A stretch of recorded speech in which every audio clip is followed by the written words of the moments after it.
I'm happy to go first, unless Brad or Chris want to. Okay.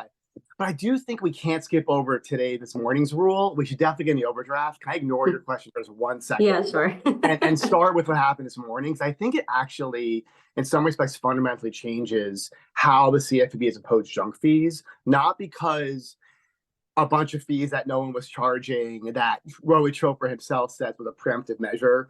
As Juan laid out, we're talking the fees that were addressed, the substance of this morning's proposal isn't the critical thing, in my opinion. What's really critical is the CFPB has really changed tact in how it approaches junk fees.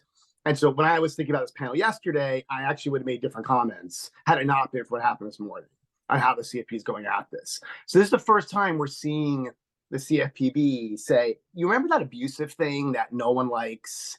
And that was like this add-on on Dodd-Frank, and that we issued some guidance on last year that no one liked, and that the Kraninger and Trump administration ignored and tried to narrow.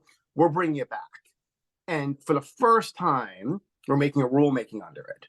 And essentially for the first time, we're not going to rely on the unfairness or the deceptive clause in our UDAAP rulemaking. We're going to go only abusive. This is all we're going to talk about. And they've done a UDAAP rulemaking before, but they've never gone all around abusive. This would be an early use of UDAAP at the CFPB for rulemaking, but then an all-in play on abusive, which I think helps explain why the rulemaking doesn't do a whole lot. I mean, I don't know how many banks in this call, probably not many. When I was at Lending Club, we didn't charge the fees that this rule is going to ban outright. And I think the trend over years has been to not charge the fees. And even in the smallish range of NSF fees that are being charged, this rule is only a subset of those fees, namely debit card and ATM, maybe some others, but right at the point of transaction. It's ignoring ACH, it's ignoring bounce checks.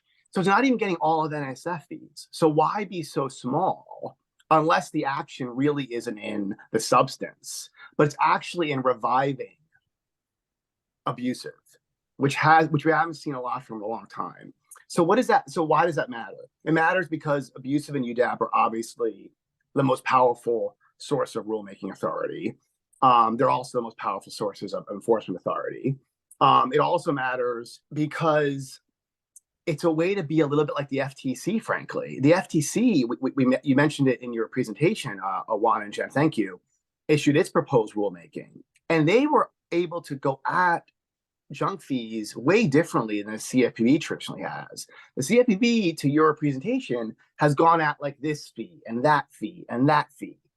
Now, the FTC kind of did it really differently. The FTC said, you know what? All these fees, we want you, the industry, including non-banks and financial services, and by the way, banks, Road Trope doesn't apply this to you anyway through the CFPB. We want you guys to disclose everything really clearly, really broad. We don't care what kind of fee it is. It better be clear. The bottom line cost better be an all-in number, not some weird separate add-ons. And any surcharge you have, you better clearly say what those things are, and they better not be redundant. So the FTC kind of had the ability to do this kind of big thing the CFPB has not been able to do by a rulemaking. And so I think what we're seeing here is the CFPB saying, hey, we want to on some more action. We want to revive the abusive standard. We want to revive UDAAP as a tool of rulemaking authority. And that's why they picked a really narrow thing to do this morning.